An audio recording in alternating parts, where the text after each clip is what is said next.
अगली विशेषता है जिम्मेदारी उठाने वाली पात्र के रूप में। अब देखिए, जिम्मेदारी उठाने वाला यानी कि जब उसको लगता है कि वह उस युवक को अपने साथ अपनी कुटिया पे ले जाती है, तब उसको लगता है कि शायद पिताजी भी खुश हो जाएंगे। मगर जैसे ही इंदुमती के साथ उस युवक को उसके पिताजी देखते हैं तो वह उसके ऊपर क्रोधित हो जाते हैं और कहते हैं कि तुम्हारी हिम्मत कैसे हुई मेरी लड़के से के साथ आने की। तो तब देखिए, इंदुमती जो है जब पिताजी उसके ऊपर हमला करने जाते हैं या उसको मारने की कोशिश करते हैं, तब इंदुमती जो है वह एक जिम्मेदार व्यक्ति के रूप में सामने आकर वह कहती है कि नहीं पिताजी, इनकी कोई गलती नहीं है, इनको मैं ही आपने जो शायद मुझे सिखाया होगा, तो अतिथि सत्कार जो भावना होती है उसके तहत मैं ही इनको लेकर आई हूँ। यहाँ पर जो आए हैं उसके लिए जिम्मेदार मैं हूँ, इनमें इनकी कोई भी गलती नहीं है। तो इस प्रकार जब इंदुमती के पिताजी जो है जब वह उसको मारने जाते हैं या उसके ऊपर हमला करते हैं, तब वह बीच में आती है और गिड़गिड़ा कर अनुनय विनय करके वह कहती है कि नहीं पिताजी, इनमें इनकी कोई भी गलती नहीं है, जो भी यहाँ पर वह आए हैं उसके लिए संपूर्ण जिम्मेदारी मेरी है। अगर मैं इनको यहाँ पर ना लेकर आती तो शायद यह मेरे साथ आते नहीं है, तो इनको वहाँ से लेकर मैं आई हूँ, तो इसीलिए यहाँ पर इनकी कोई भी गलती नहीं है। अगली विशेषता बनेगी युवक या तो चंद्रशेखर के लिए सब कुछ करने वाले पात्र के रूप में। तो यहाँ पर देखते हैं कि जब वह बीच बचाव करके वह अपने पिताजी को समझाने में सफल हो जाती है, तब भी देखिए पिताजी उसको कहते हैं कि नहीं, आज से मेरी अनुमति के सिवा कोई भी यहाँ पर आ सकता नहीं है और आज से तुम मेरे बंधुआ मजदूर हो। और उसको देखिए लकड़ियाँ काटना ये बहुत सारे काम जो है वह उसको दे देते हैं। तो यहाँ पर देखिए कि जो इंदुमती जो है वह बार बार उसकी सहायता करती है, पिताजी के मना करने के बावजूद भी वह उसको फल फूल देती है, उसको सुस्ताने के लिए कहती है, थोड़ी देर आराम करने के लिए कहती है, वह उसकी जगह खुद लकड़ियाँ काटने को भी तैयार हो जाती है। तो इस प्रकार हम देख सकते हैं कि वह जो है वह चंद्रशेखर के प्रति एकदम आकर्षित हो गई है और हर एक कार्य में वह उसकी सहायता करना चाहती है। तो इस प्रकार कह सकते हैं कि वह हर तरफ से उसको जितना भी होता है कि उसके पिताजी के मना करने के बावजूद भी उसको अच्छा पानी देती है, अच्छे फल फूल और कंदमूल देती है, अच्छा सब कुछ, यानी उसको मदद करना चाहती है, बार बार उसको आराम करने के लिए कहते हैं। तो इस प्रकार कह सकते हैं कि वह हर तरफ से चंद्रशेखर की सहायता करने वाले या उसके लिए सब कुछ करने को तैयार हो जाने वाले पात्र के रूप में हमारे सामने आती है। तो इस प्रकार कह सकते कि वह चंद्रशेखर के प्रति वह आकर्षित हो गई है। तो इस प्रकार यह इस रूप में भी हमारे सामने आती है। तो इसी विशेषताओं से देखिए दूसरा दृष्टिकोण है, तो हम दूसरी विशेषता बना सकते हैं। क्या बना सकते हैं कि पिता की आज्ञा न मानने वाले पात्र के रूप में।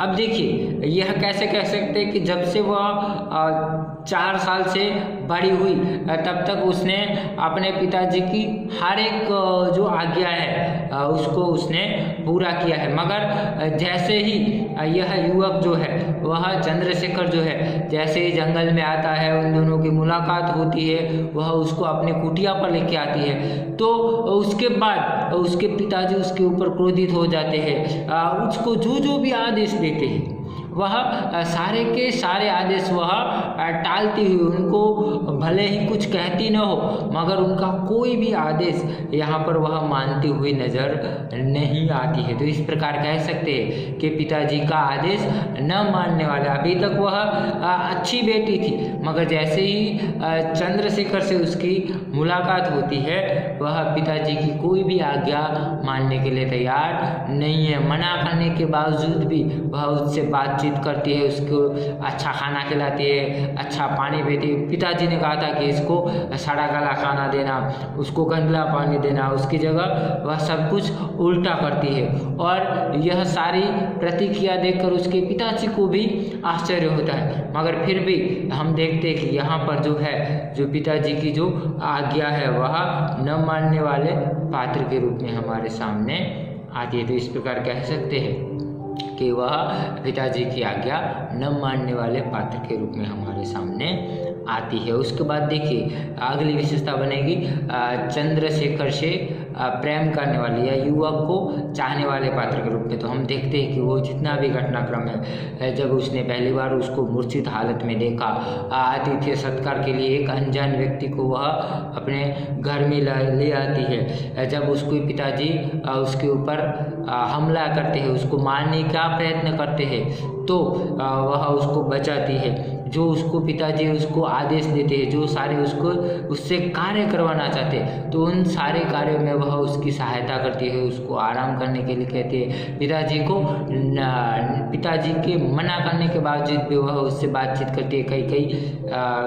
कई देर तक वह उससे अकेले में मिलकर बातें करती है। तो यह जो भी कुछ करती है वह उसको प्रेम हो गया है, उसको उस युवक के प्रति आकर्षित हो गई है, उसका हृदय वह उसको दे बैठी है। तो इसके लिए हम कह सकते हैं कि वह चंद्रशेखर से या उस युवक से वह प्रेम में, उस युवक के प्रेम में पड़ गई है, इसलिए वह ऐसा करती है। तो इस प्रकार कह सकते हैं कि वह चंद्रशेखर को प्रेम करने वाले पात्र के रूप में भी हमारे सामने आती है। और जो उसकी आखिरी विशेषता है कि चंद्रशेखर से शादी करने वाले पात्र के रूप में। तो यह सारा घटनाक्रम के बाद जब वो दोनों बातचीत करते हैं, तो उस बातचीत को उसके पिताजी सुन लेते हैं। और उसके पिताजी ने जो एक प्रण लिया था कि जो बाबर को मारेगा उसको मैं अपनी बेटी दूंगा। तो उसके धीरे धीरे उन दोनों की बातचीत से उसको पता चलता है कि भाई मैंने जो प्रण लिया था वह सारा का सारा प्रण इस युवक ने इब्राहिम लोधी को मारकर पूरा किया है। तो इसीलिए वह तय करता है कि भाई मैंने जो वचन दिया था वह वचन पूरा होता है। तो इस प्रकार वह फिर कहता है कि भाई मैं अपनी बेटी तुमको सौंपता हूँ और आशा रखता हूँ कि तुम इसको अच्छे से ख्याल रखोगे और आगे जाकर तुम भी देखोगे कि किस प्रकार मैंने अपनी बेटी को बड़ा किया है। तो इस प्रकार कह सकते हैं कि आखिरकार दोनों का ब्याह हो जाता है। इस प्रकार चंद्रशेखर से ब्याह करने वाले पात्र के रूप में भी वह हमारे सामने आती है। तो इस प्रकार देखिए कि जो अलग अलग विशेषताएं हैं, उन अलग अलग विशेषताओं के आधार पर इसकी जो चारित्रिक विशेषताएं थी उसकी हमने चर्चा की। तो इस प्रकार यह जितने भी विशेषताएं हैं वह आपको जब चंद्रमुखी का चरित्र चित्रण या पात्रालेखन नामक प्रश्न आता है तो आपको इस प्रकार से उसका उत्तर देना होगा। आशा रखता हूँ कि अभी जो मैंने चारित्रिक विशेषताओं की चर्चा की वह आप सब कुछ समझ गए होंगे। फिर भी अगर आपको भी लगता है कि और भी कई विशेषताएं बन सकती है तो आप उसको अलग से बना सकते हो। आप जो भी कहना चाहते हो उसको आप तर्क सहित उस बात को आगे लिखेंगे तो आप अपनी मौलिकता का भी प्रयोग कर सकते हो। तो इस प्रकार आप भी अपनी तरह से ठीक से कहानी को पढ़कर, सुनकर या समझकर आप भी चारित्रिक विशेषताएं बना सकते हैं। आशा रखता हूँ कि जो अभी मैंने पात्रालेखन किया या उसके ऊपर जो चर्चा की वह आप समझ गए होंगे। आभार, शुक्रिया।